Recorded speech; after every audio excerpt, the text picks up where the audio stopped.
Hello viewers, welcome to our channel. నేను మీ Charan Parimi. AP ప్రభుత్వం అప్పుడే అప్పుల బాట పట్టింది.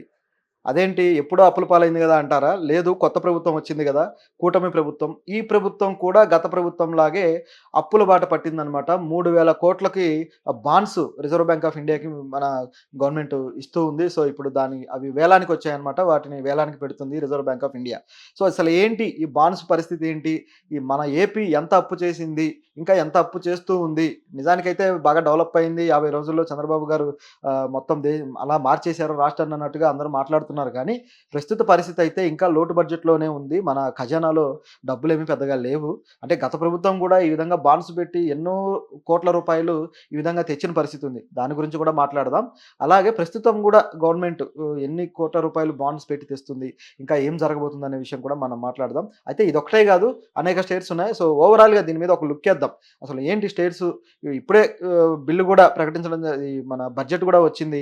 సెంట్రల్ గవర్నమెంట్ బడ్జెట్‌లో మన ఏపీకి ఒక మంచి రాయితీలే కొద్దో గొప్పో ఇచ్చారు. మరీ ఎక్కువగా కాదు గానీ కొద్దో గొప్పో ఇచ్చారు. సో, ఇవన్నీ కొద్ది కొద్దిగా నిధులు వచ్చి ఈ డెవలప్‌మెంట్ పట్టాలెక్కి కొద్ది కొద్దిగా డెవలప్ అయ్యేసరికి కనీసం 4, 5 ఏళ్ళు పడుతుందనమాట. ఈ నిధులన్నీ కూడా వీళ్ళు ప్రకటించినయి ఇమ్మీడియేట్‌గా వచ్చే నెలలోనో లేకపోతే వచ్చే 6 నెలల్లో గూడా వచ్చే పరిస్థితి లేదు. ఈ నిధులన్నీ గూడా సంవత్సరం తర్వాతే అనేది మనకు తెలుస్తున్న వార్త. దీంతో పాటు ఏవైతే 15,000 కోట్లు అమరావతి రాజధాని కోసం ప్రకటించారో ఇవి అంతా వీళ్ళు ఇవి గ్రాంటా? లేకపోతే ఈ అప్పా? ఏంటి పరిస్థితి అనే డిస్కషన్ జరుగుతూ ఉంది గదా! అది అప్పే అని దాదాపు తేలిపోయింది. సో, ఈ అప్పు గూడా ప్రపంచ బ్యాంక్ నుంచి ఇప్పిస్తామనేది నిర్మలా సీతారామన్ గారు చూచాయిగా చెప్పేశారు. అంటే దాదాపు డైరెక్ట్‌గానే చెప్పినట్టు. కాకపోతే ఆవిడ కర్ర విరగకుండా ఈ విధంగా చెప్తారు గదా! సో, ఆ విధంగా చెప్పేసినట్టే. సో, ఇప్పుడు ఈ అప్పు అనేది ఆల్రెడీ మన నెత్తి మీద పడబోతుంది. దీంతో పాటు ఈ బాండ్స్‌కి సంబంధించిన అప్పు కూడా మన నెత్తి మీద పడుతుంది. అంటే ప్రజల నెత్తి మీద. సో, మరి ఎంత అప్పు ఉంది? ఇంకా ఎంత అప్పు చేయబోతున్నారు అనేది ఒకసారి గమనిస్తే, ప్రస్తుతం అయితే 1000 కోట్ల రూపాయల వాల్యూ చేసే ఒక 3 బాండ్స్ అయితే గవర్నమెంట్ ఇస్తుందనమాట. సో, ఈ బాండ్స్‌ని తాకట్టు పెట్టి మన వాళ్ళు డబ్బులు తీసుకొని వస్తారు. సో, ఇలా రిజర్వ్ బ్యాంక్ ఆఫ్ ఇండియా ఈ విషయాన్ని కన్ఫర్మ్ చేసింది. దీంతో పాటు గతంలో ఇప్పుడు గతంలో చూసుకుంటే 4 సార్లు ఇదే విధంగా పెట్టారు. అంటే ఇదే ప్రభుత్వం. ఒకటొచ్చేసి ఫస్ట్ టైమ్ పెట్టినప్పుడు దాదాపు 2,000 కోట్ల రూపాయలకు తగ్గట్టుగా పెట్టారు బాండ్స్. ఆ తర్వాతొచ్చేసి 3,000 కోట్ల రూపాయలకు పెట్టారు. ఆ తర్వాతొచ్చేసి మళ్ళీ 2,000 కోట్ల రూపాయలకు పెట్టారు. తర్వాత అదే యాక్చువల్‌గా రెండోసారయితే 5,000 కోట్ల రూపాయలకు పెట్టారు. తర్వాత మళ్ళీ 3, 2 ఇట్లా ఈ విధంగా ఓవరాల్‌గా చూస్తే 12,000 కోట్ల రూపాయలకి ఈ బాండ్స్ పెట్టడం జరిగింది. ఇది పరిస్థితి. అంటే 12,000 కోట్ల రూపాయలు ప్రస్తుతానికి ఆల్రెడీ అప్పుంది మనకి. అయితే మరి గత ప్రభుత్వం పరిస్థితి ఏంటి? అంటే ఈ ప్రభుత్వమే అప్పు చేస్తుందా అంటే, గత ప్రభుత్వం పరిస్థితి కూడా అదే. ఈరోజే చూస్తే సాక్షి పేపర్‌లో ఈరోజొచ్చింది. ఏంటంటే, గతంలో చంద్రబాబు గారు ఆయన పరిపాలన అమరావతి ఇదంతా చేసి, పరిపాలన చేసి దిగిపోయే టయానికి వైఎస్ఆర్‌సీపీ గవర్నమెంట్ వచ్చే టయానికి మన ఏపీ ఖజానాలో ఉంది కేవలం 100 కోట్ల రూపాయలు మాత్రమే అనే విషయాన్ని సాక్షి పేపరు వివరాలతోటి రాసింది. సో, అయితే ఇప్పుడు మాత్రం ఏం గొప్పగా ఏం లేదు. ఇప్పుడు కూడా అదే పరిస్థితి. లేకపోతే వచ్చిన 50 రోజుల్లోనే ఇన్ని వేల కోట్లు అప్పు చేయాల్సిన పరిస్థితి ఉండదు గదా! సో, వాళ్ళు పెట్టారు, వీళ్ళు పెట్టారు. ఇంకా చెప్పాలంటే వైఎస్ఆర్‌సీపీ గవర్నమెంట్ వేల కోట్ల రూపాయల అప్పులు పెట్టేసిందనమాట. అది ఆల్రెడీ భారం ప్రజల మీద ఉంది. వాళ్ళెంత పెట్టారో గమనిస్తే దాదాపు గత సంవత్సరమే, ఒక సంవత్సరం క్రితం చూస్తే ఒక్క సంవత్సరం 51,608 కోట్ల రూపాయల అప్పు ఒక్క సంవత్సరంలో చేశారు. సో, మరి మిగతా 4 సంవత్సరాల్లో ఎంత అప్పు చేశారనేది ఇంక మీ ఊహకే వదిలేస్తున్నా. అంటే ఇన్ని వేల కోట్ల రూపాయలు అంటే వేరే వేరే ద్వారా వేరే వేరే మాధ్యమాల్లో తీసుకొనొచ్చారనమాట. వీటిలో కొన్ని బాండ్స్ ఉన్నాయి. అలాగే కొన్ని ప్రపంచ బ్యాంక్ నుంచి తీసుకున్నయున్నవి. ఈ విధంగా కొన్ని రకరకాలుగా ఉన్నాయి. ఇది పరిస్థితి. ఏది గత ప్రభుత్వంలో చేసింది గూడా. మరి ఇక ఇప్పుడు గూడా తప్పదు గదా! తప్పని పరిస్థితుల్లో చేయాల్సిందే. మరి ప్రజల మీద ఏ విధంగా భారం పడబోతుంది అంటే, ఆల్రెడీ జగన్ గవర్నమెంట్‌లో చూసాం మనం. అప్పులు ప్రజలకి ఆల్రెడీ ఈ అమ్మఒడి ఈ పథకాలు వస్తూనే ఉన్నాయి. రాష్ట్రానికి అప్పులు పెరుగుతూనే ఉన్నాయి. అదే క్రమంలో సమాంతరంగా వస్తువుల ధరలు పెరుగుతూ వచ్చాయి. అంటే సాధారణ వస్తువులు, నిత్యావసర వస్తువుల ధరలు పెరుగుతూ వచ్చాయి. అది కూడా విపరీతంగా పెరిగాయి. గత 5 ఏళ్లలో ఎంత పెరిగాయంటే చెప్పాలంటే ద్రవ్యోల్బణం విపరీతం అయిపోయిందనమాట. సో, ఈ పరిస్థితుల్లో ఒక ప్రజల జీవన ప్రమాణాలు గూడా ఇప్పుడు ఎక్స్‌పెండిచర్ ఏదైతే ఉంటుందో అది కూడా బాగా పడిపోయే పరిస్థితి ఉంది. అంటే ఇప్పుడు నెలకి కనీసం 2,00,000, 3,00,000 సంపాదించేవాడు గూడా అప్పర్ మిడిల్ క్లాస్ నుంచి ఇప్పుడు ఇట్లా దిగిపోయి ఒక మామూలు మధ్య తరగతికొచ్చిన పరిస్థితి ఉందనమాట.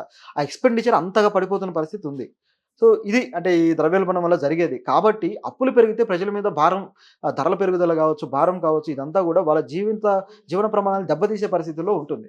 సో ఇది గమనిస్తే. అయితే మన స్టేట్‌తో పాటు మరిన్ని అనేక రకాల స్టేట్‌లు గూడా ఇదే విధంగా బాండ్స్ రూపంలో అప్పులు చేసుకుంటూ వచ్చాయి. మరి ఎన్ని స్టేట్‌లు చేశాయి ఏంటనేది ఒకసారి గమనిద్దాం. హర్యానా 1500,00,00,000, జమ్మూ కాశ్మీర్ 500,00,00,000, కేరళ 2000,00,00,000, మహారాష్ట్ర 4,000,00,00,000, పంజాబ్ 2,500,00,00,000. ఈ విధంగా అనేక స్టేట్స్ ఉన్నాయన్నమాట. రాజస్థాన్ 4,000,00,00,000, తమిళనాడు 5,000,00,00,000, పశ్చిమ బెంగాల్ 4,000,00,00,000. సో, ఈ విధంగా వేల కోట్ల రూపాయలు వేరే స్టేట్‌లు కూడా అప్పు చేస్తూనే వస్తుంటాయి. అదే బాండ్స్ రూపంలో ఇట్లా. కాకపోతే మన స్టేట్‌కొచ్చేసరికి ఇవన్నీ కూడా 5,000,00,00,000, 6,000,00,00,000 ఇదే పరిస్థితిలో ఉన్నాయి చెప్పాలంటే. అసలు 6,000,00,00,000 కూడా ఈ ఒక స్టేట్ కూడా రాలేదు గమనిస్తే. కానీ మన స్టేట్ మాత్రం ఆల్రెడీ 12,000,00,00,000కి రీచ్ అయిపోయింది అప్పు. ఇంకా ఎంత పెరుగుతుందో తెలీదు. ఇది పరిస్థితి. సో, ప్రజలు గూడా గమనించాలి అసలు ఇంత అప్పు చేస్తున్నారు అంటే, ఆ సంక్షేమ పథకాల వల్లే ఇంత అప్పు పెరుగుతుంది. అంటే అన్నీ కాదు కొన్ని. ముఖ్యంగా ఈ స్టూడెంట్స్‌కి ఇచ్చే ఇప్పుడు ప్రతి ఒక్కళ్ళకి ఇప్పుడు ప్రకటించారు గదా! మళ్ళీ అమ్మఒడి పథకం ఏదైతే ఉందో తల్లికి వందనం.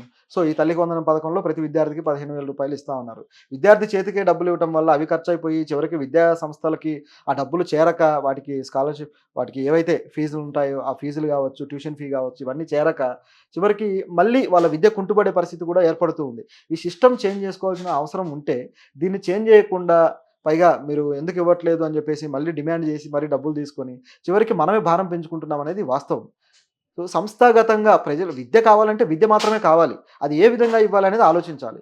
దీంతో పాటు అనేకం ఇక కొన్ని పథకాలైతే ప్రకటించారు గానీ, అవి ఇంగా లైట్ తీసుకున్నట్టే. ప్రతి మహిళకి గూడా కొంత డబ్బులేస్తాము 18 సంవత్సరాలు నిండిన మహిళకి అని జెప్పేసి ప్రకటించారు. అది గూడా గత ప్రభుత్వంలో పథకం ఏదైతే ఉందో మహిళలకి భరోసా పథకం ఒకటి. సో, అదే పద్ధతిలో ఉంది. సో, ఇది గూడా ఆహ్, హంబకే. ఇది గూడా జరగదు. ఇట్లాంటివి అనేక పథకాలున్నాయి. నిజం జెప్పాలంటే ఈ డబ్బులు మంచే పథకాలు అవసరమే లేదు. కానీ ప్రజల్ని మభ్యపెట్టి ఓట్లేయించుకొని చివరికి మళ్ళీ హ్యాండ్ ఇస్తే ప్రజలు గూడా మళ్ళీ డిసప్పాయింట్ అయ్యే పరిస్థితి. ఎటు గాని పరిస్థితి ఈ విధంగా క్రియేట్ అవుతుంది. ఈ డెవలప్‌మెంట్ అనేది సంస్థాగతంగా ఒక కరెక్ట్‌గా డెవలప్ చేసే పద్ధతి అనేది ఇది కాదు. ఒక దీర్ఘకాలిక ప్రయోజనాలను దృష్టిలో పెట్టుకోవాలి. ముందు వీళ్ళ ఏదైతే ఉద్యోగ అవకాశాలు కావచ్చు, ఏదైతే వీళ్ళకి కావాల్సిన ఉపాధి అవకాశం కావచ్చు, దీన్ని మెరుగుపరిచే ప్రయత్నం చేయాలి. చిన్న స్థాయి సంస్థలు గమనిస్తే వేల సంస్థలు ముఖ్యంగా ఈ కుటీర పరిశ్రమలు, వేల కుటీర పరిశ్రమలు మన ఏపీలో అంతరించిపోయాయి. నాశనమైపోయాయన్నమాట. కనీసం గతంలో అయితే ఒక కుటీర పరిశ్రమ ఉంటే అది చిన్నదే కావచ్చు. అది విస్తరాకులు చేసేది కావచ్చు, కొవ్వొత్తుల ప్యాకింగ్‌లు కావచ్చు, ఇట్లాంటివి అగ్గిపెట్టెల తయారీలు కావచ్చు, ఇట్లాంటివి కుటీర పరిశ్రమలు అనేకం ఉండేవి.